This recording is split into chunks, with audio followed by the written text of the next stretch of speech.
ওকে, সেখানে সংখ্যা আছে কয়টা? দুইটা। এখন অঙ্কে তোমার একটা সংখ্যা দেয়া আছে 527। তাহলে অন্য সংখ্যাটা কত? কিভাবে পাবো? এটা বিয়োগ করে। তাহলে আমরা লিখব প্রথমে দুটি সংখ্যার যোগফল এত, একটি সংখ্যার কত? এই যে 527। তো বিয়োগ করলে আমরা অন্য সংখ্যাটি পেয়ে যাব। 13। অন্য সংখ্যাটি পেয়ে যাব না? জি। অন্য সংখ্যাটি পেলাম 13। এরপরে দেখো আরেকটি অঙ্ক।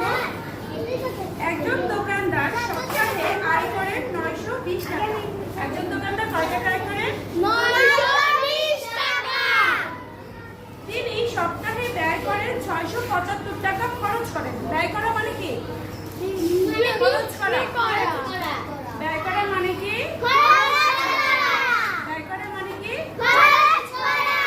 তিনি আয় করেন 920 টাকা। এক সপ্তাহে দোকানদারে বিক্রি করে না? তার জিনিসপত্র বিক্রি করে না? বিক্রি করে উনি টোটাল এক সপ্তাহ মানে কি? 7 দিন। সপ্তাহ মানে কি? সপ্তাহ মানে কি? 7 দিনে আয় করে। মানে জিনিসপত্র বিক্রি করার পরে সে এত টাকা পায়, 920 টাকা। এরপরে ওই দোকানদারের তো খরচও আছে না? কারণ দোকানদার তার বিভিন্ন কাজে ব্যয় করা মানে খরচ করা। ব্যয় করা মানে তাহলে সপ্তাহ শেষে তার কাছে কত টাকা জমা থাকে?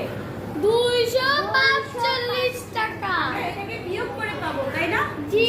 উনি যা আয় করেন তারপর সেটা থেকে খরচটা যদি বাদ দেয় তাহলে আমরা পাবো ওনার কাছে কত টাকা জমা থাকবে।